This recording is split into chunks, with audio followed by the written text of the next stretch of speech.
Knock the table off.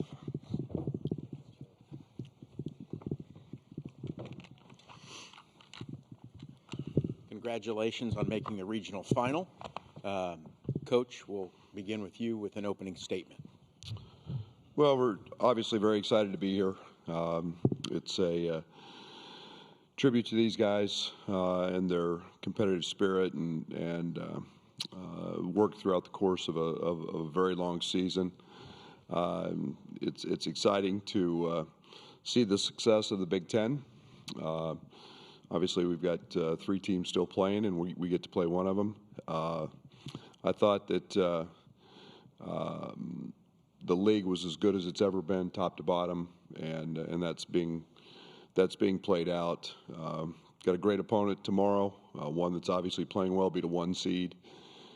In getting here and a higher seed, I think they're much better than their seed.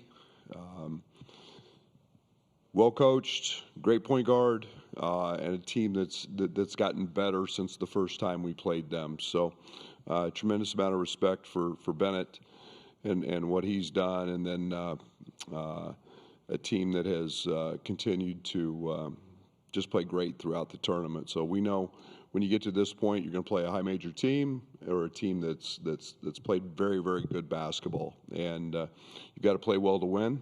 And we've got to continue ourselves to build on what we did last night and take that to another level. We'll open it up for questions for our players. The players are here till 3:10.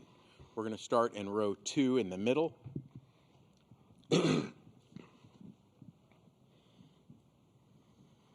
You guys beat Iowa by 6 back in January. What can you take away from that game that you want to maybe improve upon when you play them a second time?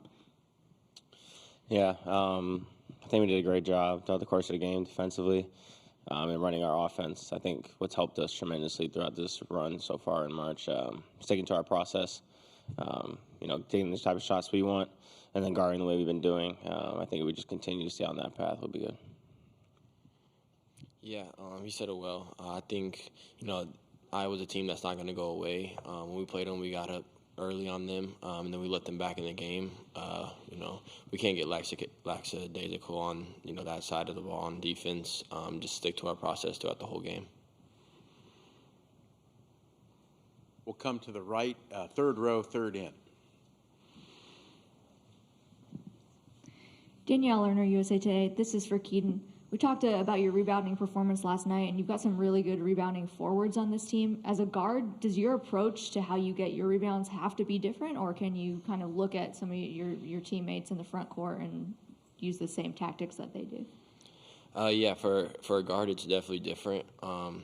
Bigs, it's more of a physical battle for them. As for guards, it's kind of tracking down the ball, getting the longer rebounds, and that's what it was yesterday for me. Our bigs did a great job blocking out their bigs, and I just came in there and cleaned up the boards that way. We'll come to the 2nd row, 5th seat in from the right.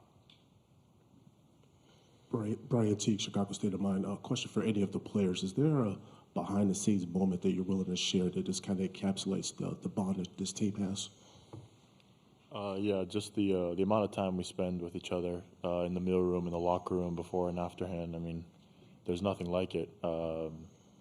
Just the laughs we share on the bus, whether it's something we see on our phones that's funny, but, we're very comfortable with each other, and I think that's what's translated our success. Additional questions for the players? We'll go 2nd row, 1st seat from the left. Brad Stree from Illini, guys. Andre, coming off the bench, when you come in, you've provided a spark in numerous games here. What has kind of been, how do you know what you need to do when you come in? Is it when the offense is stalling or going well? I mean, how does that work out for you? Yeah, just, the start, or everyone on the bench has full faith in the starters coming out with great energy. And, when we sub in for them, they expect the same from us and to play equally as hard. So that's all we ask from each other, and I think that's what has given us success off the bench. We just come match their energy and maintain it throughout the game. 2nd row, 2nd person in from the right. This was for you, Kylan. So you mentioned after the Houston game that no lead is safe in March. What do you feel that prepared you guys the most from just that Big Ten slate that you guys played this season? Yeah, I mean, we've had a couple games throughout the season. We've gotten up early and letting teams come back. I think, having those games under our belt and playing the best conference all year, we've had a lot of huge games, a lot of pressure moments. So we just rely on ourselves and everything we've done all year to, when those moments get tough like that, to, maintain and continue to win the game. Second row, fourth person in from the left. I'm sure you guys saw all the photos and videos of the students on campus climbing the statue and mobbing Green Street. Just what was your initial reaction to that, especially in all that rain? Yeah, our fans are crazy, but we love it. It's exciting. It's a reflection of, the success that we've had in March. And hopefully we can continue to keep it going and crazy things still happen on campus. From the left, second row, second person in. This is Tyler Cottingham from IlliniBoard.com. I have a question for Keaton. Keaton, yesterday the first half was a little bit of a struggle, but you came out in the second half, really came out with some rebounding and scoring. And just curious, as the season has progressed in your freshman year, how have you learned to kind of process information early in games that you can use throughout the course of the game as it goes along? Yeah, just reading the defense, seeing what they're doing. Houston, they were trapping, hard hedging every ball screen, so just getting the ball in my hands quickly, making them play in rotation, and just trusting my teammates to go out there and make the right play, and that's what was happening. When we went on our run, it was me just getting the ball in my hands and us making quick decisions, getting wide open shots, and we started to knock them down. And then if we weren't, then we were getting on the offensive glass. Other questions for the players? Players, you are excused.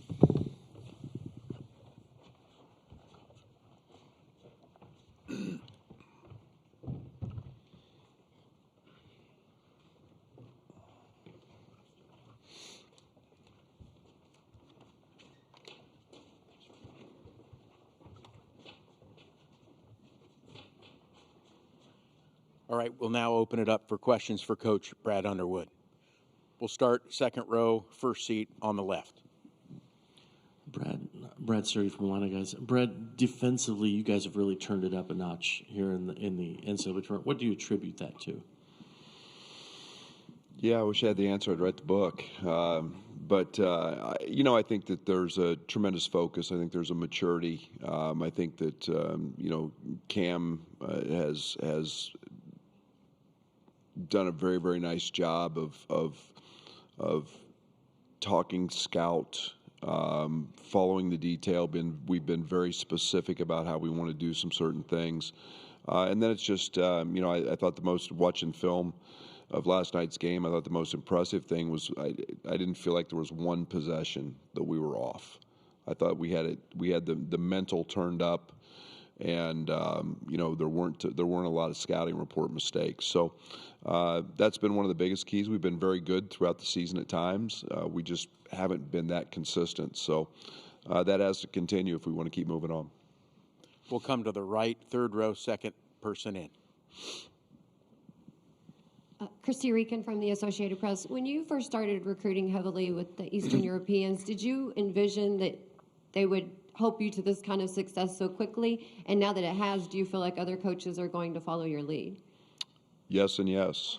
I think that our whole intent has been to recruit players that have the ability to lead us to a national championship type run. And, that's the goal every year. And, it's been a lot of work. It's been just an unbelievable process. Jeff Alexander, Orlando Antigua deserve most all of the credit in terms of building the relationships. In Europe, it's taken years. And NIL has obviously helped enhance our abilities to attract some of the best players in Europe. But they're a great fit for us. It's not for everybody. I enjoy coaching them. They fit our university. We're a diverse university with a lot of international students, so it's a perfect fit for them. Basketball-wise, it's a great fit for me, and I like coaching them. And the way we're playing with positional size and shooting, it's a great marriage and a great fit. So we'll continue, and I would think others will continue to migrate over there and keep trying to recruit those guys.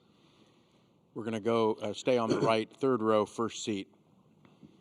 Coach Jesus Ortiz, RSG.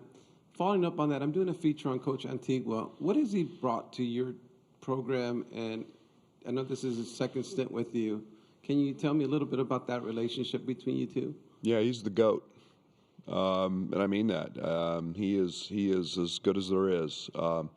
He's great for me. And I have a tendency to want to coach kind of the glass half empty. I strive for perfection. I want the perfect game. He's got a tremendous way of looking at it as the glass is half full. He's got great humor. He makes me laugh. But he is a tremendous relationship person. He's a great communicator. He's a very good basketball coach. But he is a unbelievable communicator and connector of people. And that's invaluable today. He walks in a room, he walks in a gym. He knows everybody, and he can talk to everybody. And you see why he was the lead man for the Globetrotters for many, many years. He's just got a great demeanor and personality, and personally a great friend. But he's great for Brad Underwood, the basketball coach, too. I know there's a lot of hands. We will get to you. We still have about 28 minutes. We're gonna come over here on this side, second row, second person. Brad, you mentioned that you're placing an Iowa team tomorrow that's gotten better. They did struggle down the late half of the conference season, but kind of caught fire in the tournament. What specifically are they doing differently, if anything, that you have noticed in preparation for tomorrow? Yeah, I think that there's it's not one thing. I think their ability to be diverse. They've played, they played a shooting lineup a lot yesterday with Cooper and Sage. I think that both those young men are better. They're not freshmen anymore. Not playing like freshmen. They're playing like chiseled veterans. They can play big. I think they're defensively very dialed in, very focused. It was kind of an unusual first half for me personally watching them yesterday because both teams were elite at shot making. I kind of had a mindset that the halftime score might be the final score. But they are, they're rebounding better, especially on the offensive side. So I think they've got it. I think they're doing a lot of things very, very well. They played big against Clemson. Obviously, they matched Florida on the glass, which is very impressive. We scrimmaged Florida. We know how challenging that was. So, they're obviously playing very well. We're going to go to the right side, fourth row, second person in. Coach Josh Parrott, Hoops HQ. Can you share some thoughts on just the Big Ten? What is this showing with three teams and then the teams that have won, obviously? What does it say about the league to you, and just what comes to mind when you think about how it represents the league? Yeah, I've said this. This is year 9 for me. I've said, it's my opinion, the best basketball league out there. We've got tremendous fans. We're a league that the fans are very informed, very intelligent, very passionate. You go on the road almost anywhere you go, and you've got a sellout crowd. The games are more like events. They're bigger than just kind of a game. They're events. I think that they encompass more than just the community and the campus. They encompass states. Great legendary coaches that have been there for a long time. I always go back to when I took the job. I set our staff down and I said, Tom Izzo and Judd Heathcote, there's about 60 years of the same culture, and you go Gene Cady and Matt Painter, and you go Purdue, and Fran had been at Iowa, and you just look down the list and like, okay, how are we going to pass these people?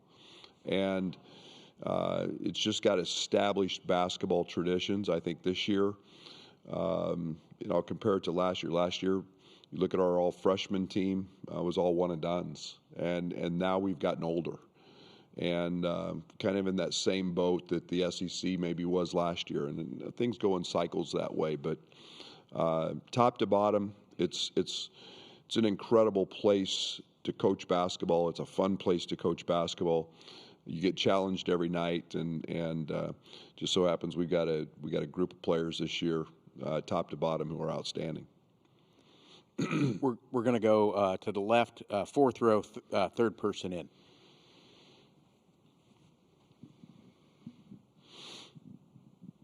Hey, Brad, Chris Meglia with the Daily Iowan. You've been a head coach for a decade plus now. Just seeing what Ben McCollum has done in his first year here, what do you think about him as a player and as a coach that's made him so successful this year?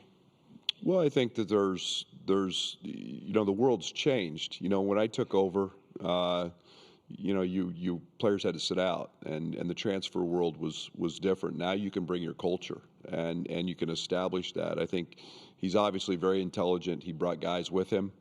It helps when Bennett's one of them. And so you're able to establish your culture in a very quick way. And this is a tribute to him. His teams have always won because they continue to get better. They don't stay status quo. And followed his teams at Northwest Missouri. Knew his point guard there. When I was in Manhattan, he was from Manhattan, and my wife taught him. He just knows he knows how to coach. He knows how to win. And he's established that culture in a very quick amount of time and found a lot of success. Second row, second person in on the right. Brian Teague, Chicago State of Mind. Coach, you've highlighted the IQ and poise from Keaton and also Merck. At what point during the season did you know that these guys could be lead catalysts for a potential Final Four run? Yeah, I think that we've banked on that a little bit. We made some changes early. We were a little different team. We call them action guys, and we were putting those guys into a lot of action. And I think Merck continued to grow with Kylan out, with Andre out during that stretch. We didn't have a lot of ball handling. He became that. He became a backup point guard type for us, and as we stayed very big, he's guarded every position on the court. But their ability to make decisions and make plays for others has always been there. It was just us gaining enough confidence in them and the opportunity to put them in those positions. So they've really flourished under that kind of mindset that they can go do those things. Third row, middle.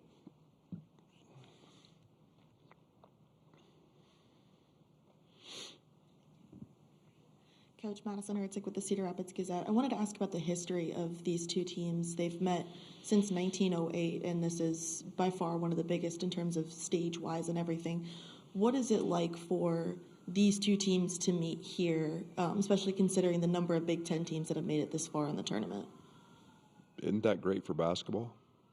I mean, to me, this is what makes basketball great is these unbelievable rivalries and I say rivalries, but games where there's so much history dating so far back, and you've got two historic programs that have all found success at different levels, and this just gets to be another one of those games, and I just think these opportunities are fabulous for the game of basketball. They're both great for our programs. They're great for the Big Ten, it's not often you get two conference opponents playing an Elite Eight to go to a Final Four, but it's just fabulous for the league, and it's fabulous for our programs. And to me, I didn't know it was 1908, but that speaks volumes to basketball and at the University of Iowa and University of Illinois. Fourth row, first seat from the left.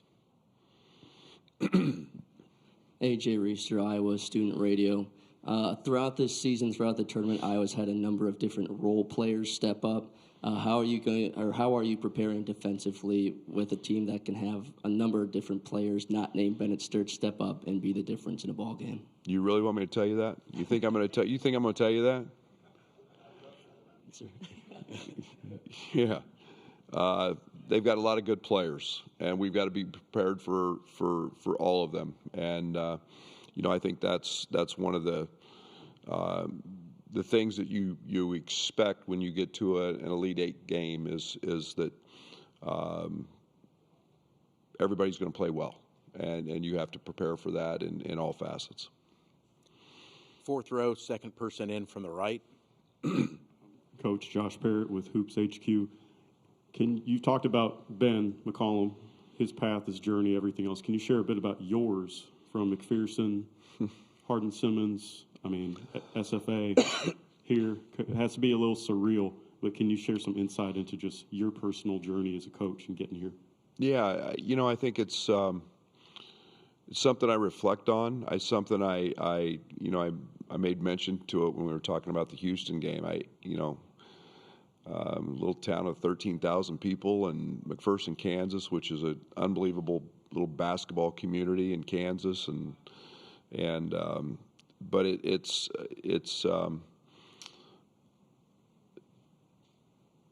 26 years to become a Division I head coach. The junior college ranks, longtime assistant, spent 10 years at Western Illinois University.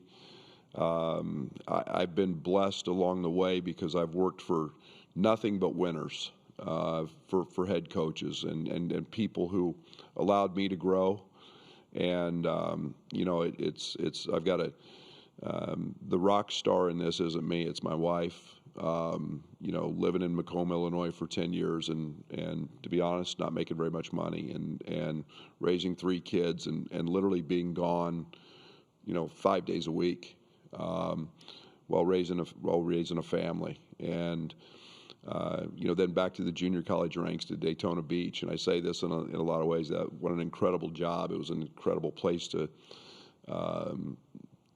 help raise our kids, going to the beach every weekend.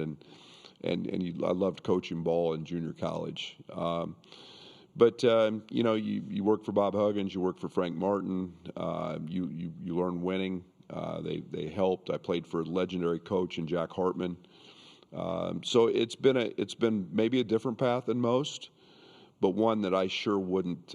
There's not one step of it that I would give up, because like I said, I've been beyond blessed to work for great people who helped prepare me to get to these moments. And Stephen F. Austin was a great starting point and an incredible job with great people. And I think that's the one thing that every step of the way I've been fortunate to be around winners and really, really good people. From the left, second row, third person in. Evie, you work the Daily Illini. Bennett Sturts is one of the leading scorers in the Big Ten this year. You guys have played him before. Is there anything specific you've seen from him over the last couple games in this tournament to be able to lead Iowa to the Elite Eight? Well, I think the one thing they're doing is playing him a little more off the ball. He's not playing as much on the ball.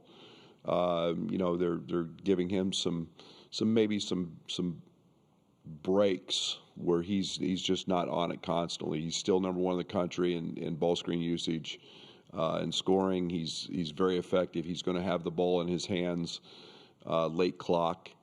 But he's an elite shot maker. He can make them off the bounce. He can make them off the catch. And, his impact on this basketball team is it's not understated. He is fabulous, and he elevates everybody else. I know we had some other hands. Can I see him again if you have a question for Coach? Third row, third person in from the left-hand side.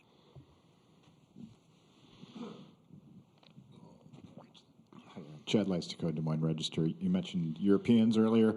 Fulgaris, you held him, I think, to 2 for 9 shooting in your first meeting, but he's obviously been on a tear in the tournament. So how has he changed maybe your scout for Iowa? Yeah, I think the one thing that we knew from him going in the portal and evaluating him is he's a very, very capable shooter. He's a guy that can obviously make shots. I think the one thing that he's doing is rebounding at a better clip than he was the first time we played them. He's a guy that, again, gives them tremendous versatility in pick and rolls, pick and pops. He can play in the pocket. He can drive it. So he's playing outstanding. You put him with with Bennett, and they're both very, very effective, in all of those actions. So we respect the heck out of him. We know he's on a tear. He had a game winner, and you got to account for him for sure. Other questions? Please raise your hand. We'll go second row, first person on the right. Chip Patterson, CBS Sports. Brad, both last night and today, giving a lot of credit to Cam. I just wonder if your NCAA tournament scout and prep process has changed at all over your 9 years at Illinois. Have things been altered, and does that especially play a role with a familiar opponent like Iowa? Well, I've changed a lot. I mean, night and day, to be honest. I think that's the one thing that I haven't done is stay status quo. I think that COVID forced me to think about how to do things different. Assistant coaches, we didn't go out and recruit, so I had them in practice every day. So I first started going to coordinators, defensive guy and an offensive guy back then. I loved it. I thought our attention to detail was much better. It was one voice they were constantly hearing, and then we've just continued to grow that responsibility through analytics and AI and everything else through this process. But it's been really good for us. It's been really good for our team. It's been, you see again, the best example is, when you used to alternate coaches, and from scout to scout, you might miss something. Now, an offensive coordinator, Tyler or Cam, may say, well, we did this, we saw this against a non-league opponent, and they've seen it. Whereas somebody else, when we rotated, might not have had that scout, so things were missed. And I just feel like we're more efficient, we're dialed in better. It's one of the things I've changed, and I continue to try to change and look at new things all the time. Additional questions? We'll go fourth row, third person in from the left. Chris Meglio with the Daily Iowan again. For you came from a mid-major as well. Same thing as Ben McCollum. Touching on him again, can you talk about how the difficulty it is to come from a mid-major and succeed right away the way he has? Yeah, I think that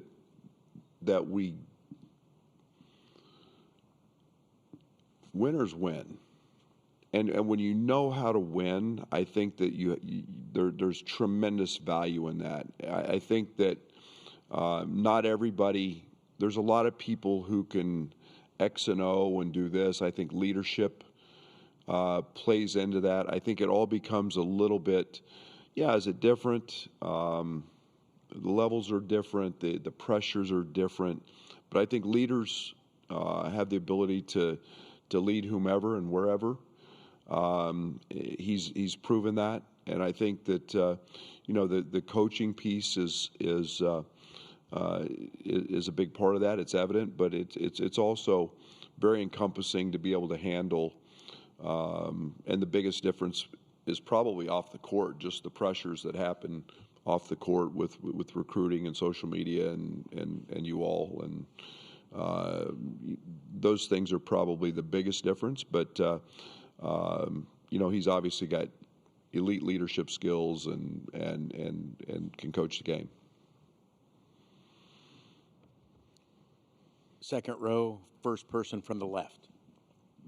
Brad, I wanted to ask about Andrej Stojakovic's emergence as a defensive player. You saw him, do a fantastic job yesterday against Houston. What's been the key for him, changing his mindset? He's a very willing learner. He's a very willing listener, and then demanding it. you know, it's one of the things that has been a challenge with our season is he missed 7 weeks at the start of the year. In the formative year time of practice, he missed all of preseason, missed early games.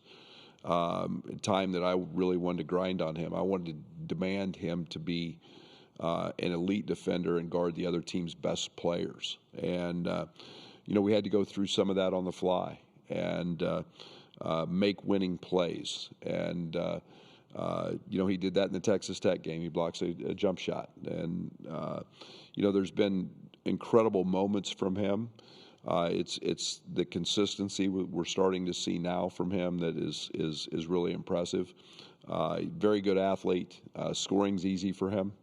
You know, it's just doing all the other things that lead to winning and defending and rebounding are things that he's really bought into.